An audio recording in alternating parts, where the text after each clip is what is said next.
Aujourd'hui, je te présente le nouveau sapin de Noël Lego à 300 € avec 3171 pièces. À l'intérieur, tu vas pouvoir retrouver plusieurs figurines, dont un chevalier et un space en tenue Noël. J'ai acheté quasiment ce modèle juste pour ces deux figurines.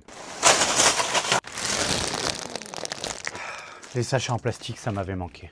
L'écologie, c'est bien, mais là, au moins, quand tu perdais une pièce, tu savais si elle était dans le sachet ou pas. C'est un set super génial que tu vas pouvoir construire jusqu'à 6 personnes. Chacun sa notice et à la fin, tout s'assemble. Ce qui est génial, c'est que c'est un set que tu vas pouvoir démonter une fois que les fêtes sont terminées. Et Lego t'a mis à l'intérieur une petite boîte où tu vas mettre les figurines et tous les accessoires. Pour les deux premiers livrets, on va faire la structure. Tu vas avoir un petit train qui va tourner juste en dessous. Tu vas pouvoir l'actionner grâce à une molette sur le côté, ce qui va aussi faire tourner le sapin en haut et la petite horloge au milieu.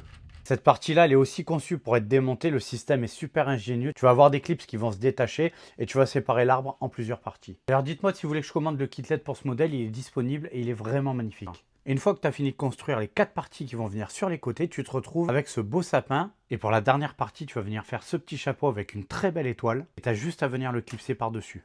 Franchement, pour le prix, il est super imposant. En dessous, ils t'ont mis 4 petits pneus antidérapants. Comme ça, quand tu le poses, il ne va pas trop bouger, même si tu as des enfants. Et après, tu vas venir l'ouvrir de chaque côté et tu vas retrouver 4 mini-scènes à l'intérieur. Sur la première partie du sapin, tu vas retrouver une petite cuisine avec une petite cheminée derrière. Et à l'étage, l'ordinateur du Père Noël où il va pouvoir planifier ses trajets pour te délivrer tes cadeaux. Bien sûr, si tu as été sage cette année, sinon il n'y a rien, je te le dis.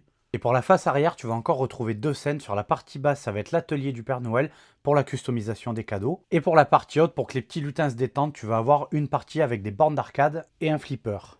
Pour conclure, c'est un très bon modèle, certes un peu cher, mais qui va pouvoir faire une très belle déco pour Noël sur ta table. Pour la prochaine vidéo, je te montre le nouveau train, agréablement surpris, je ne m'attendais pas à ce qu'il soit aussi beau. Et on fera un petit comparatif avec l'ancien.